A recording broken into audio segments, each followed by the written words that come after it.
Hey guys, Nate Willis here. Sorry about how grainy and low res and awful this video probably looks.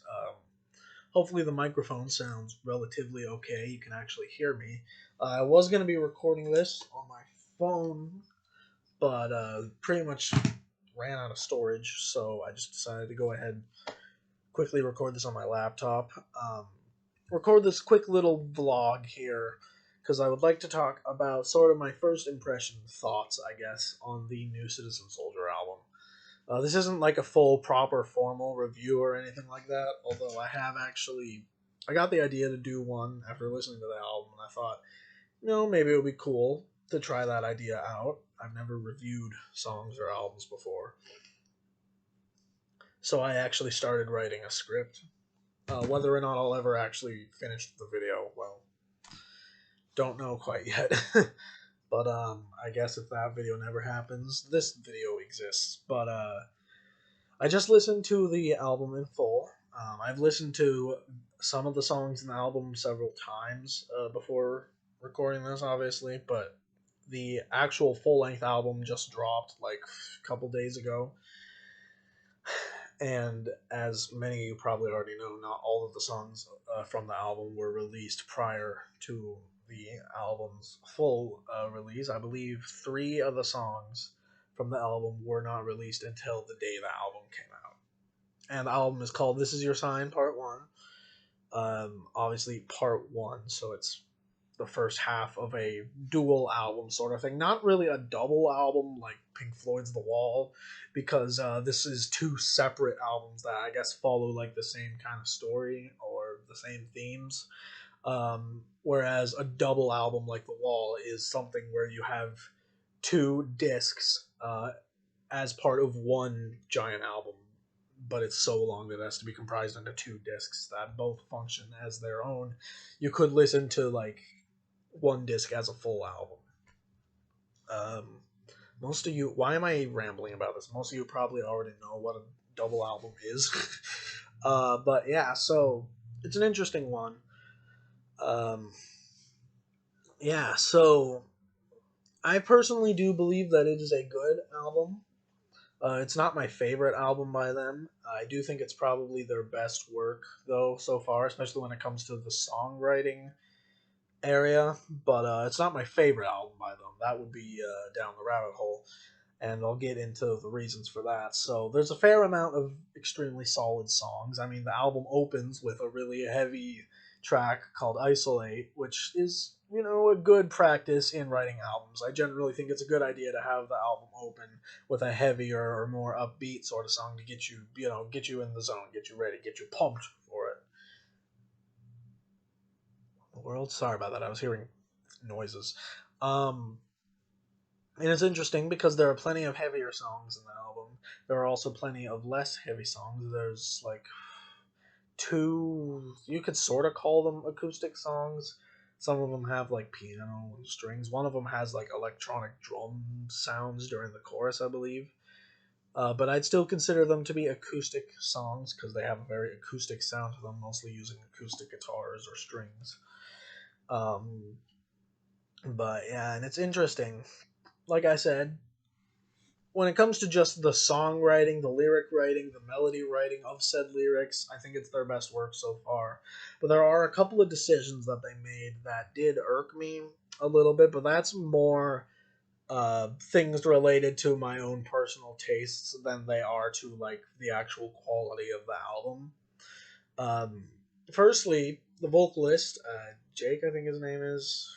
Don't quote me on that. I'm bad at memorizing the names of band members. So I guess you could correct me in the comments if I'm wrong, if anyone actually bothers to comment on this video, which I doubt anyone will. He made the decision to put auto tune, or what I think is auto tune, on his vocals in a number of the songs. And it's like, that's more of a personal gripe. I just don't really care for the way autotune sounds, but there are some songs where it actually works pretty well. And most of the autotune is actually really subtle, and once you get used to it, it doesn't really bother me anymore. Um One example of a song where it does kind of work is in If I Surrender, specifically the chorus. I think it adds a bit more punch to his vocals in the chorus, especially the higher ones. And again, it's not so like noticeable that it's obnoxious or anything like that. And it's not like he was using it to fix his like out of tune singing or anything like that. He was more using it just as a, like a filter and a subtle effect. And, once I got used to it, it didn't really bother me anymore. So it's like, whatever, it's fine. Um, the second thing that did irk me a little was the lack of any guitar solos. And again, personal preference over whether or not that's actually a bad thing, because it isn't necessarily a bad thing. They usually make up for the lack of solos or instrumental breaks with just really good songwriting. The closest thing we get to a guitar solo is the breakdown in Face to Face. Dun dun dun dun. That's like basically the closest thing you get to an actual solo, which is like, whatever. I've listened. There are other albums that I like that don't have guitar solos in them. Goliath's Throne doesn't have any guitar solos. I guess I have a bit of a case of Five Finger Death Punch syndrome when it comes to my solos. Um, if any of you aren't familiar, Five Finger Death Punch puts solos in like practically every one of their songs, and I'm a real sucker for guitar solos. Down the Rabbit Hole only had two guitar solos. It had one in the opening track and one in the ending track, which I think was very fitting. They chose to only put them in the most effective places, to give them more punch. This album, like I said, doesn't have any, and it's like, again, more of a personal gripe. It doesn't really matter. Other than that, though, I think Face to Face is still my favorite song in the track. I absolutely love the chorus of that song. It's got to be the best chorus, in my opinion. My favorite chorus in the entire album. Um, and again, there's also the breakdown section, which I mentioned already. Plus, it has some of the heaviest one of the heaviest riffs in the album, some of the heaviest guitar work. The track listing did confuse me a little, though. Mostly at the very end of the album, because like you have like Stronger Than My Storm and what was it called? Hallelujah, I'm Not Dead. But in between those songs are much more depressing songs like Hand Me Down or If I Surrender, which is a very suicidal song. And it's weird because you have Hallelujah, I'm Not Dead, followed by If I Surrender, followed by Face to Face. I don't. You can correct me if that's not the exact order of it. There's probably one song in there that I'm missing somewhere. I don't remember the exact order. And it's just kind of weird. Personally, I think it would have been better to have If I Surrender, followed by Face to Face, followed by Stronger Than My Storm, and end the album off with Hallelujah, I'm Not Dead.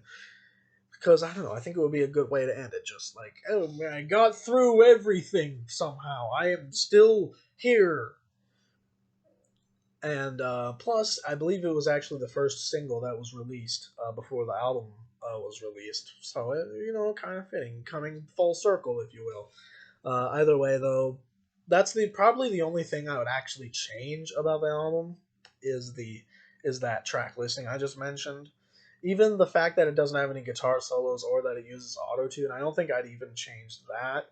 I would leave it just because, like, the album, in my opinion, still at least accomplished what it was trying to do. I think Citizen Soldier accomplished what they were trying to do with this album.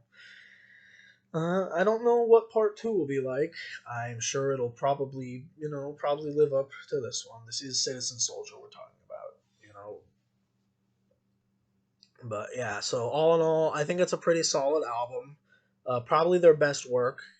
Still not my favorite album by them, but again, still their best work. It's kind of like how my dad's favorite Rush album was Roll the Bones, I believe, although he doesn't think it's their best album.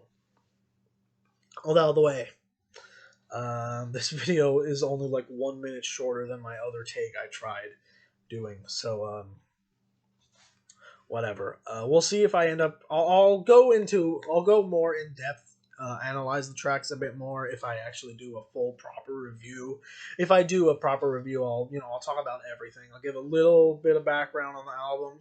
I'll go track by track, go through each track, analyze them, say what I like about them or what I don't like about them, and I'll probably even talk a little bit about the actual, because I'll be actually probably getting a physical copy, a physical CD copy of the album to show in the video, so that way I can be like, and we'll be talking about this album today. Pulls out the album. That way I can actually talk about things like the album cover or the artwork on the CD. You know what I mean. um, whether or not I'll actually be doing that video, well, we'll find out. Like I said, I started writing a script. Other than that, not too far in so far. So yeah. For those of you curious, I am still on hiatus. Not sure when I'll be coming back. I think I've mentioned that in like a million times in my other little vlogs like this one that I've been uploading. But yeah, not sure when I'll be coming back. Eventually. um, most of the time I've been spending has been working on my own music and stuff like that. I'll talk about that more in another video though. So yeah, we'll have to see. I do have a couple videos. I have been doing a little bit of editing though, and we'll have to see. All I'm going to tell you guys is that it's a gameplay video with a video essay twist to it. I'm almost done writing the first part of it. I started editing through the first part as well, but whether or not I'll actually be finishing that, I don't want to talk about it too much here in case I don't end up finishing it. I want to edit through all the parts of it before I risk uploading it, so that way I don't just end up never finishing it. And all that out of the way, I believe that's it for this video. So, hope you guys have somehow managed to enjoy this video of me awkwardly rambling for 12 minutes. And I'll see you guys later, hopefully. Try to have something out for Thanksgiving and for Christmas. If I do post anything for Thanksgiving, it'll probably just end up being another video like this one. Might even try to write a Christmas song or something. You never know. But we'll see. All that out of the way. Peace out for now.